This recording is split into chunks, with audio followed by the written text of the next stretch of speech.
আমি last proscenium direction দিয়েছি 2016 সালে এবং তখনই আমি লাস্ট অভিনয় করেছি। তো এই 10 বছরে আমার আদতে এই পরিচালনার কাজ করা বা অভিনয় করা মনে আছে কিনা, আমি এখনো পারি কিনা, সেইটা একটা দেখার ইচ্ছে ছিল। স্বর্ণশিখর দিয়েই যে সেটা পরীক্ষা করব এমন সিদ্ধান্ত তখনও নিই। স্বর্ণশিখর লেখার একটা বড় কারণ হচ্ছে আমার পাহাড় প্রেম, আমার বন্ধুত্বের প্রতি প্রেম। সেখান থেকে স্বর্ণশিখর লেখার পর আমার মনে হয়েছিল এই সময় দাঁড়িয়ে, এখন যে সময় চলছে, তাতে স্বর্ণশিখরের মতো নাটক করা খুবই প্রয়োজন আছে বাংলা থিয়েটারে, অন্তত আমার মনে হয়েছে। তারপরে স্বর্ণশিখর প্রায় আমি মাস দেড়েক ধরে লিখেছি। আমার সবচেয়ে লম্বা লেখা বোধ হয় স্বর্ণশিখরই। মাস দেড়েক পরে যখন লেখার ফার্স্ট ড্রাফট রেডি হলো, তখন আমার মনে হলো যে না, তাহলে একটা ট্রাই নিয়ে দেখা যায়। তার কারণ হচ্ছে অনেক দিন আমার বন্ধুত্বের কাজ করা, সেখান থেকে মনে হলো স্বর্ণশিখরই হবে। আর এরকমও ছিল না যে আরো অনেকগুলো অপশানে আছে, 6-7টা নাটক ভেবেছি, তার মধ্যে থেকে স্বর্ণশিখর করলাম, এরম না।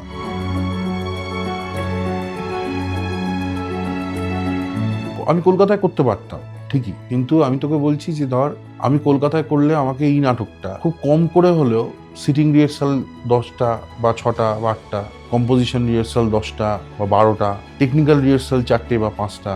এখন কলকাতার বেসিক অন্যান্য যে প্রাইভেট হলগুলো যা ভাড়া দাঁড়িয়েছে, সেই হল ভাড়া নিয়ে টেকনিক্যাল রিহার্সাল করে শো নামানো, তার যা খরচ হতো তার থেকে এটার খরচ আমার কম হয়েছে। কারণটা হচ্ছে আমি তোকে বলি, আমি সিটিং রিহার্সাল করেছি 2টো, এবং আমি পাহাড়ে এসে ওয়ার্কশপ টাইমিংটা 3 দিনের। মানে আমার কাছে এটা খুব পরিষ্কার ছিল প্রথম দিনই শিডিউলটা, যে এটা করবো। কিন্তু আমরা এখন পাহাড়ে এসে রিহার্সাল করছি, তখন দ্বিতীয় দিনে কিন্তু আমাদের সবারই মুখস্থ হয়ে গেল, আমরা স্ক্যানিং তুলে নিতে পারলাম। মানে আমাদের লাস্ট দিন এরকম মনে হচ্ছিল যে আমরা কম্পোজিশনটাও এখান থেকে করেই চলে যাই। তুই হিসাব করে দেখ, আমার 9 দিনে এই প্রোডাকশনটা নামছে, এবং এই 9 দিনও কিন্তু আমি সকাল থেকে রাত অবধি রিহার্সাল করছি, সেটা আমি তো করছি না। কিন্তু এই যে আমি এখানে 3 দিন দিয়ে গেলাম, এই 3 দিনে এই নাটক, এই সংলাপ, এই কাঞ্চনজঙ্ঘা, এই মেঘ, এই পাইন গাছ, এটা কিন্তু আমার ভেতরে বসে গেল।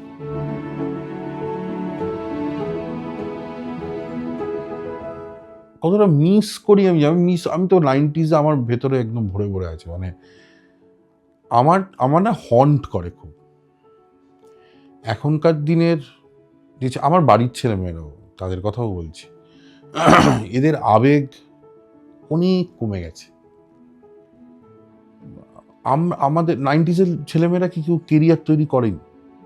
কিন্তু নয়। তো এরাও করছে, আমরাও করতাম।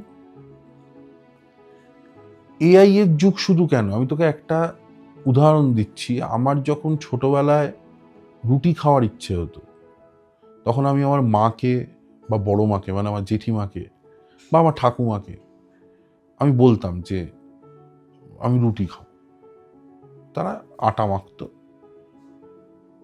রুটি বেলতো, সেঁকতো, ভাজতো, আমার পাতে দিত। এখন এই পুরো কাজটা একটা মেশিন করে। একটা মেশিনে তুই আটা দিয়ে দিলি, সে আটা মাখবে, সে লিচি বানাবে, সে রুটি বেলে দেবে, রুটি তৈরি করে ফুলকো রুটি তোর সামনে চলে আসবে। আমার মিস করার জায়গা একমাত্র ওইটা, মানে মায়ের হাতের রুটিটা হয়তো আমি মিস করি। আমার আমার কখনো কখনো এটা মনে হয় যে আমরা আসলে এগোচ্ছি না। মানে কিছু জিনিস হয় না, যেটা সামনে থেকে তো দেখে মনে হচ্ছে যে হ্যাঁ, আমরা তো উন্নতি করছি,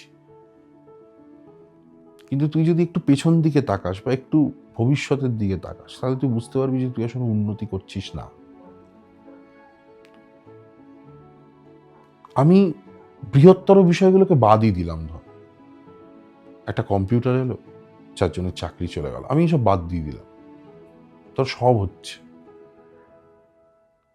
মানুষের বাড়িতে আর ঘুরতে যায় না। আমাদের ছোটবেলায় ছিল মাসির বাড়ি যাব, এটা হচ্ছে ঘোরা। মামার বাড়ি যাব, পিসির বাড়ি যাব, এটা হচ্ছে ঘোরা, একটা বিষয়। গরমের ছুটিতে তুই কোথায় যাস? মাসির বাড়িতে যাস। কিন্তু তোর মধ্যে না ওই ব্যাপারটা ছিল যে মানে আমার পিসি বা আমার মাসি বা আমার মামা বা আমার কাকা, এরাও আমার লাইফে ইম্পর্টেন্ট। সেটা কোথাও না কোথাও এখন হারিয়ে গেছে, এবং সেটার দায় অনেকটা মানে যারা আমাদের পরের জেনারেশন, তাদেরকে না আমরা ওটা ক্যাডেট করতে পারিনি। মানে আমার এটা মনে হয় সবসময় যে যতগুলো জেনারেশন আছে তার মধ্যে সবচেয়ে ফেলিওর জেনারেশন হচ্ছে 90s, যারা নিজেদের কালচার, নিজেদের চিন্তা ভাবনা পরের প্রজন্মকে আর ক্যাডেট করতে পারেনি। আমি আর শেখাতে পারিনি আমার পরের প্রজন্ম। আমাদের মধ্যে এত বেশি আত্মসম্মান বোধ, এত বেশি খারাপ লাগা, এত বেশি অভিমান, এত বেশি ছিল যে আমরা পরে এটাকে না ক্যাডেট করে উঠতে পারি। তো মিস করি না, খুব হন্ট করে।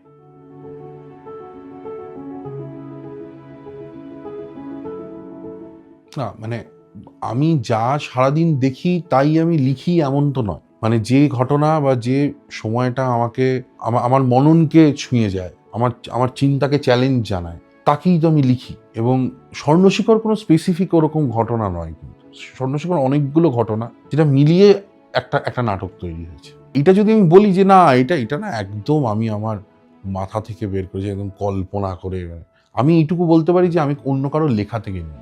হ্যাঁ, আমার অভিজ্ঞতা থেকে, কিন্তু তার মধ্যে লেখকের মোড়ক আছে।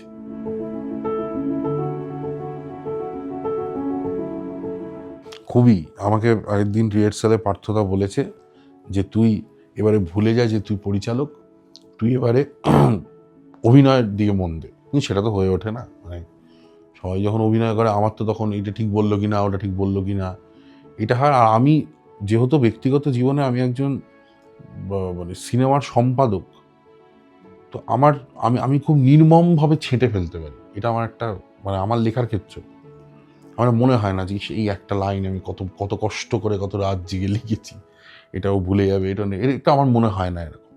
কারণ এটা খুব স্বাভাবিক যে এই লেখাটা আমার কাছে যতটা কাছের হবে, আমার যারা অভিনেতা হবে তাদের কাছে অতটা কাছের হবে না। এটাই স্বাভাবিক, হলে খুব ভালো, সেটা আমার পাওনা, ব্যক্তিগত পাওনা।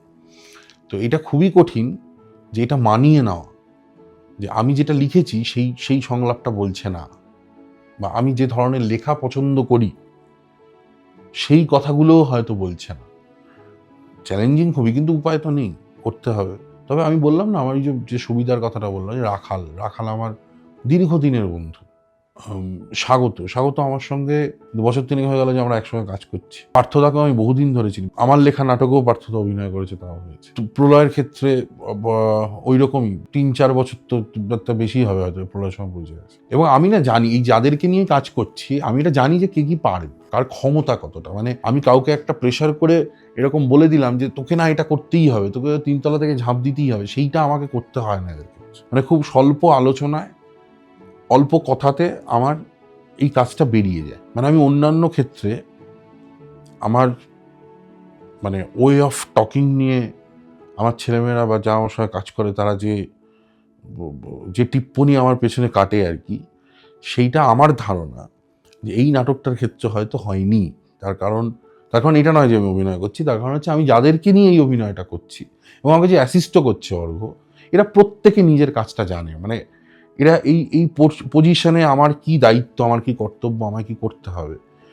যে আলো করছে, যে মেকআপ করেছে, যে করেছে সৌপর্ণ সময় বছর 2-2.5 পরিচয়, এবং তারও আগে আমি ও যে রেপার্টারিতে ছিল সেখানে ওর সঙ্গে আমার দেখা হয়েছে, আমি একসঙ্গে কাজ করেছি, বছর 5-এর ওপর হবে তাও। তো আমাকে এক্সট্রা এফোর্ট খুব একটা এটাই দিতে হয়নি। মানে আমি কি চাই সেটা আমি আমার অভিনেতাদের বলেছি যে আমি এটা চাই, আমি চাই এই কথাটা এইটা এইভাবে বলুক, বা এটা লজিক, এটা মোটিভ।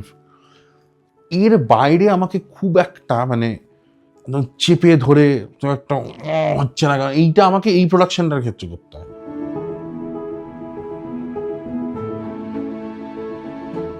আমি প্রথম মানে এটা তো দীর্ঘদিন, 2000 সালে আমি প্রথম মঞ্চে উঠেছি, এটা 2026, তো 26 বছর হয়ে গেল, 25 বছর। তো আমি তো প্রচুর চরিত্র 2016 পর থেকে করিনি, তার আগে তো করেছি, অনেক রকম চরিত্র অভিনয় করেছি। তো সেক্ষেত্রে আমার মানে খুব একটা নতুন কিছু পাওয়ার চান্সেস ছিল না আমার। কিন্তু আমি দেখলাম যে এই চরিত্রটা একমাত্র যার মানে যে এই চরিত্রটা যেরকম, সেই চরিত্র আমি কখনো করিনি, আর আমি নিজেও ব্যক্তিগত জীবনে এরকম নই। আমার মনে হয়েছিল এটা আমার পক্ষে বেশি চ্যালেঞ্জ হবে। আর তুই যখন ক্যাপ্টেন অফ দ্য শিপ হবি, তো সবসময় উচিত সবচেয়ে কঠিন কাজটা নিজের হাতে নেওয়া, সবচেয়ে সহজটা নেওয়া।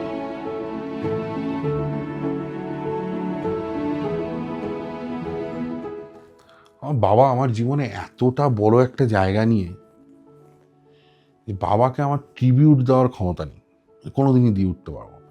গিরিচিত্তর সময় আমাকে অনেকে বলেছে একই কথা তুই এটা বলছিস, যে বাবাকে ট্রিবিউট দেওয়া নয় ওরকম।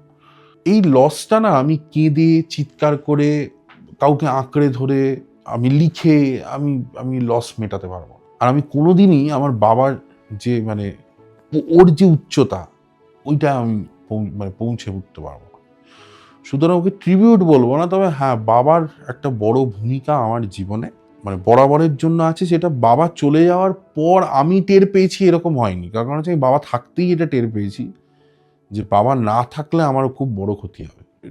লিখতে লিখতে বেরিয়েছে কথা, ওই যে তখন বললাম না যে এগুলো তো সবই আসলে ব্যক্তিগত অভিজ্ঞতা, লেখকের একটি করে মোড়ক থাকে। সেরকম মোড়কের জন্য হয়তো বা বা সদ্য বছর দুয়েক হয়েছে বাবাকে হারিয়েছি বলে হয়তো ওই চরিত্রটাও ডিমান্ড করছিল, লিখে ফেলেছি লাইনটা, সেটা হতে পারে।